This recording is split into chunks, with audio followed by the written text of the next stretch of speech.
माल सदका पर मुकर्रर था, सदका का जो माल था उसका ढेर लगा था और मुझे हुजूर ने मुकर्रर किया था कि तुमने पहरा देना। तो मैं पहरे पे खड़ा था तो रात का पिछला पहर आया तो एक बंदे ने कपड़ा बिछाया और खजूरें और गल्ला अपने कपड़े में डालने लगा। तो मैं चूंकि हुजूर की तरफ से मुकर्रर था, मैं जाके उसको पकड़ लिया। उसने कहा मेरे छोटे छोटे बाल बच्चे हैं, कसीरुल अयाल हूं, तो मुझे छोड़ दे, मैं मजबूरी की वजह से चोरी कर रहा हूं, वरना मैं कोई पेशावर चोर तो है नहीं। हजरत अबू हुरैरा फरमाते मुझे तरस आया तो मैंने उसको छोड़ दिया। खैर रात गुजरी, सुबह फजर की नमाज हुई, मैं हुजूर की खिदमत में हाजिर हुआ तो हुजूर को सलाम किया। हुजूर ने मुझे कहा मा फ़अल असीर कल बारिहा, अबू हुरैरा रात वाले चोर का क्या हुआ? तो मैंने अर्ज की हुजूर, उसने कहा छोटे छोटे बच्चे हैं, कसीरुल अयाल हूं, मैं कोई पेशावर चोर नहीं हूं, मैं तो बड़ा खानदानी आदमी हूं, मुझे मजबूरी ने मार दिया है और मैं इसलिए चोरी करने लगा हूं। तो मुझे तरस आया तो मैंने छोड़ दिया। मैंने कहा शरीफ आदमी भी कभी मजबूर हो जाता है। तो हुजूर ने मुस्कुरा के फरमाया झूठा आदमी है और आज फिर आएगा। कहते अगले दिन मैं वैसे भी ताक में रहा तो वो फिर आया और उसने चादर बिछाई और गल्ला डालना शुरू कर दिया। मैंने फिर पकड़ लिया, उसने फिर तरला मिन्नत इतने जोर से किया कि मैंने फिर उसको छोड़ दिया। सुबह गया हुजूर की खिदमत में तो आका करीम ने फरमाया कि वो रात वाले चोर का क्या बना? मैंने कहा हुजूर उसने फिर इतनी मिन्नत की, फरमाया झूठा आदमी है और वो आज फिर आएगा। तो कहते हैं कि अगले दिन वो फिर आया तो मैंने फिर बाजू से पकड़ा तो मैंने कहा आज तो नहीं छोड़ूंगा, आज तो तरले करे, मिन्नतें करे, पांव को हाथ लगाए, आज नहीं छोड़ूंगा। उसने कहा अबू हुरैरा मैं एक बात तुझे बताता हूं, अगर तेरी समझ में आ जाए तो मुझे छोड़ दो। मैंने कहा आप बताओ। उसने कहा कि जो बंदा इशा की नमाज के बाद बिस्तर पे लेटे और लेटने के बाद आयतुल कुर्सी पढ़ ले, सारी रात उसके पास शैतान नहीं आया।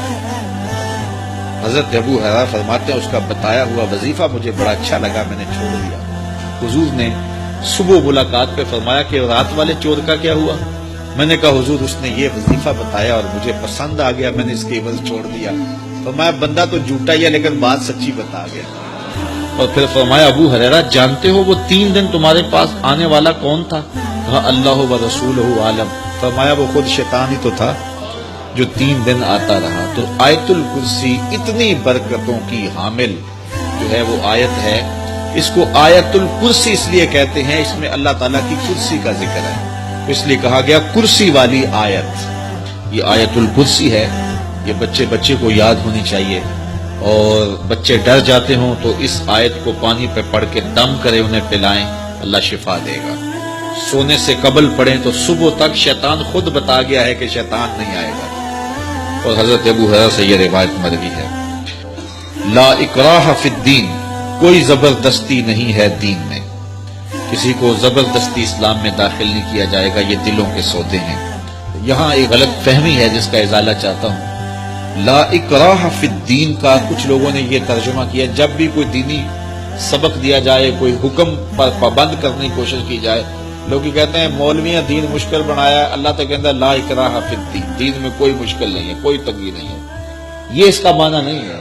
इसका माना दीन लाने में किसी को मजबूर नहीं किया जाएगा, यानी किसी की गर्दन पे रख के पिस्टल कहा जाएगा पढ़ कलमा वरना गोली मारूंगा, ऐसा नहीं है कि किसी को मजबूर किया जाए। दलाइल दिए जाएंगे, दीन बताया जाएगा, उसकी मर्जी है कबूल करे, उसकी मर्जी है ना कबूल करे, यानी किसी को दीन लाने के बारे में मजबूर नहीं किया जाएगा। ये नहीं है कि जब दीन लाया तो फिर उस पर कोई सख्ती नहीं है। जब दीन ले आया, जब इस्लाम कबूल कर लिया तो फिर 5 वक्त नमाज भी पढ़नी होगी, फिर सहरी के वक्त उठ के जो है वो ठंडे पानी से वुजू करके बाजमात फजर के लिए आना पड़ेगा, फिर सख्त गर्मी के रोजे रखने पड़ेंगे और फिर सख्त गर्मी की शिद्दत के अंदर हज के लिए जाना पड़ेगा, फिर माल से ज़कात निकालनी पड़ेगी, ये सब कुछ करना पड़ेगा और फिर हुजूर की सीरत तरीका जिंदगी को इख्तियार करना पड़ेगा, फिर ये सब कुछ बर्दाश्त करना पड़ेगा।